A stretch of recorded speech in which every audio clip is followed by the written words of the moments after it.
Hello and welcome to another one of Demonic News. This time a little bit on Uncharted, more on Rise of Tomb Raider, Star Wars, Call of Duty, Black Ops 3, and Destiny. First up, once again, Uncharted. This game is amazing. Just gameplay you're going to be watching is of course Uncharted 2 Remastered and Uncharted Drake Collection, which it's Uncharted the Nathan Drake Collection, sorry. Once again, my favorite skin and just no gravity.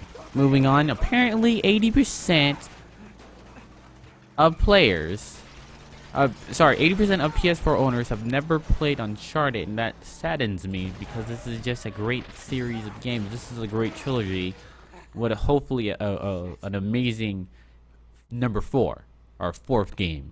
I'm definitely looking forward to that. That's going to be released or at least the target date or target month they're going for is March of 2016, with the multiplayer beta being in December, starting on the 4th, I believe. But 80% of PS4 owners have never played Uncharted, which I guess comes down to why this remastered was necessarily done. Not only for us fans waiting for Uncharted 4, since that was delayed. Something for us to play until Uncharted 4, but it also welcomes and gives it opens a door to those 80% of people who've never played Uncharted. What, hey, for $60 you get 3 amazing games remastered.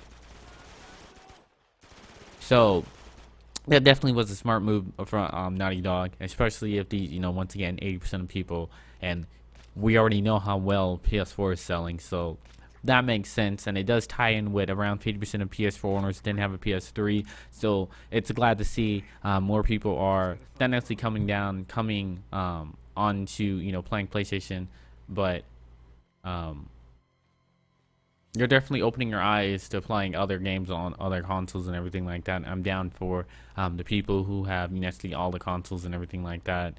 I'm not necessarily a fan of fanboys. Those people need the no. But moving on to Rise of Tomb Raider. My Rise of Tomb Raider is going to have 300 microtransactions, which is fine, whatever. But the problem that bugs me is that they're in-game altering microtransactions that you can pay with real money.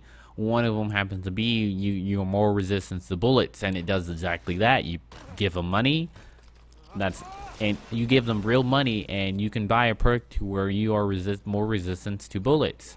So what you're necessarily doing is you're buying cheat codes. You're paying real life money for cheat codes, the things that are fun, gimmicky things that are added into the game just to add in a few extra hours once you're done playing it, or while you're playing it, to lengthen the game's length, or lengthen how long you're playing the game. Sorry. So initially you're buying cheat codes, which I'm not fond of because there's game altering ones, and that's not cool. The only type of the only microtransactions I'm okay with are the ones where it's just cosmetics, looks and stuff like that. Not game altering ones. Those are whatever. But it looks like on top of that, what your in-game microtransactions you can pay with real money is that you can create and send challenges to your friends, which just sounds very annoying, especially if you have not, or if you don't want to pay for the microtransactions. I'm hoping there is a way to disable that or block that. But initially what you do is that we don't know the details of how it actually works, but I'm assuming it's pretty much like, hey, start chapter 4, activate in-game currency, microtransaction, all enemies die in 1 bullet, beat the level, send challenge to your friend, see if you can beat it faster than I did. And I'm assuming that's how it works. I know this doesn't necessarily alter my experience of the game. If you spend $100 playing, spend $100 to buy all the microtransactions. Once again, I have no idea how much they cost, but that's not something I'm cool with, so whatever. Moving on to Star Wars. Apparently Star Wars Battlefront is not going to have in-game chat for No real reason whatsoever. I cannot think of a logical reason to why there is no in-game chat. I'm not sure if that's because of some person above the head necessarily saying no to in-game chat, like Splatoon, which also doesn't have in-game chat for whatever reason. But Star Wars Battlefront on all platforms for all game modes will not have in-game chat, and in order to speak with your fellow comrades, unfortunately not on 20 on 20 for those larger game modes, is that you'll have to invite them into the Xbox party, PlayStation party, or use a third-party app on PC to actually speak with your friends. And I think that's a little bit of bullshit, because I know I don't make games. I tried and it didn't work out with RPG Maker 2003, but I'm assuming making in-game chat and adding on to the game even now wouldn't take that much money, wouldn't take that much time. I'm not entirely sure. Once again, I don't make video games, but I'm hoping we bitch enough about it that they either A, add it in before the game's release, or B, patch it in later. Because, I mean, I personally don't use in-game chat that much, but when I do, it's usually because I'm tired of losing. So, I'll play with a few friends, or I'll just play, not even with a few friends, because I'm playing with a few friends, I'm in a party. But when I'm necessarily playing by myself and just playing with a bunch of randoms, let's say halfway through the game we're losing, for whatever reason, like, hey, they're not capturing points, or B, they're not getting the bomb or whatever, I'll turn on my mic and be like, hey, yo, let's capture point A, and let's get point A and point B, fuck C, because that's too much effort or whatever. But that's usually what I'll end up using in-game chat for, is to necessarily just stop losing and stop being that one person who's actually trying to win instead of just getting kills in objective-based games. But hopefully, well, they already know. We're already bitching about it. Hopefully, we'll bitch about it enough to where we'll get another response on it, either on A, why they can't add in-game chat, or B, okay, we're gonna add in-game chat and we apologize. But moving on to Black Ops 3, or Call of Duty Black Ops 3. You gotta say by its official name. Not that it really matters, but two things with Black Ops 3 is, one, they're adding a new difficulty above veteran called realistic, and two, they are unlocking the full campaign from the start. With the unlocking the campaign from the start, that makes sense when you really think about it, considering there is now co-op for the campaign, so it'd be pretty cool. Or what it's probably used for mainly, or why it was added, is, let's say I'm on chapter 12 and I need help. I can, get one of my friends who's really cool, really good at Call of Duty to come join me and not have to beat all 11 chapters for him so he can catch up, but he can just literally just hop in, help me, and then leave, or, go about his business or whatever. But that's pretty cool. Not only that, but you can actually play all aspects of Call of Duty Black Ops 3 with your friends. There's not a single time where you cannot be playing with your friends. You can go from zombies online to campaign and just rotate with your friends, which is pretty cool and something I'm definitely looking forward to playing and streaming.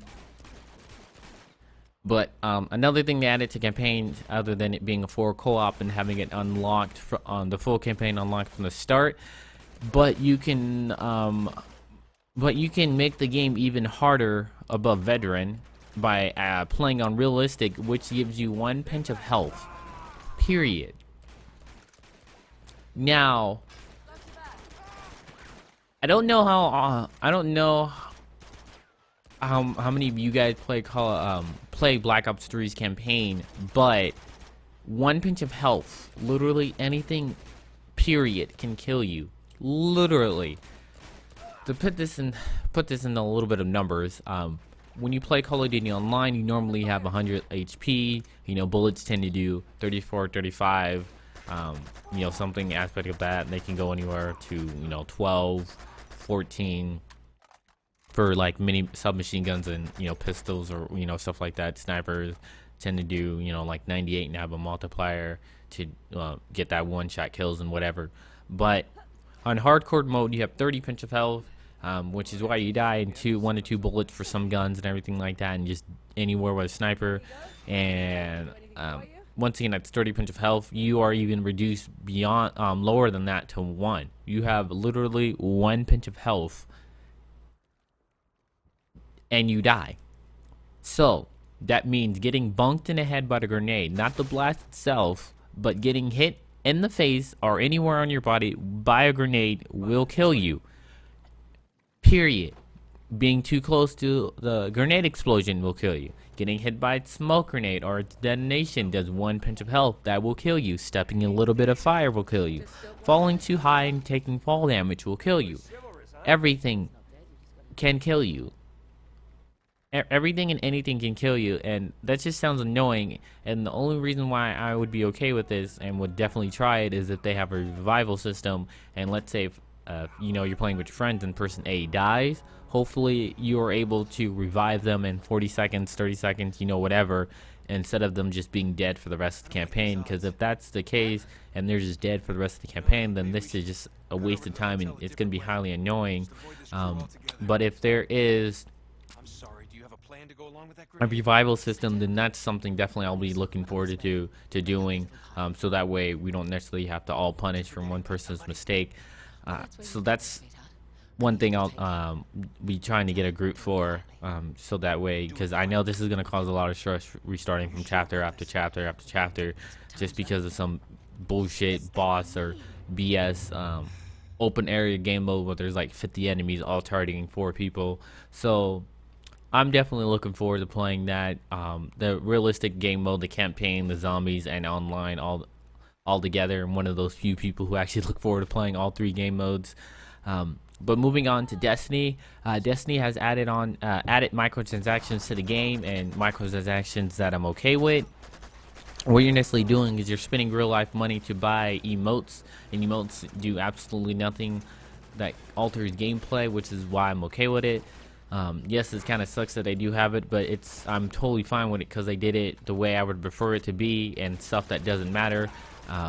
Like if they wanted to add microtransactions for banners, ships, emotes, and skins, I'm okay with that. But once it alters gameplay, I'm not okay with that. There was files or something like that where people found whatever saying that there is microtransactions for game altering, like getting better loot or better chances of getting loot from the raids or any raids. And if they actually add that into the game and actually becomes a thing, I'll pretty much probably quit Destiny because that's just bullshit.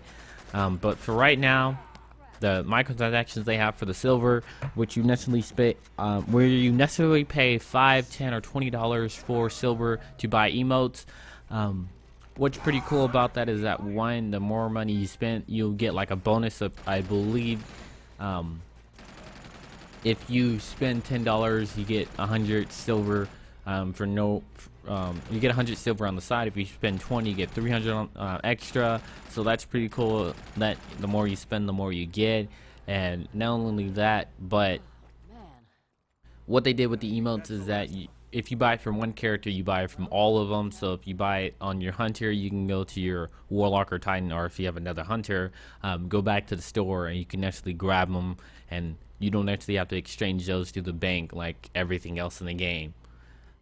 So that's pretty cool, and I'm once again totally fine with what Destiny did with its microtransactions. Another thing that they did was pretty cool is that everyone starts with 400 from the start, so you're able to buy 2 of them, 2 of the rare ones, because there is 2 legendaries. The 2 legendaries are the Carlton Dance, which I'm sure everyone wants, and some Slow Clap. Slow Clap is the other legendary. So it's pretty cool that everyone gets 2 free emotes from the start. Buying any more is totally up to you. But that's pretty much the wrap up of Demonic News. I do apologize for how long this video took to come out. I wanted to make smaller videos for each topic, but I decided to put this all in one lengthy one. If this is something you guys prefer, let me know. If you prefer shorter videos of one subject, and let me know, and I'll decipher from those 2 which one's the best result. I'll probably end up doing both anyway, but Twitch and everything like that will be in the description below. If you can go ahead and show that support, also hit that like and hit that like, hit that sub button, and comment about what you think about this down below. But other than that, I do want to thank you, and Demonic out. You're gonna be okay?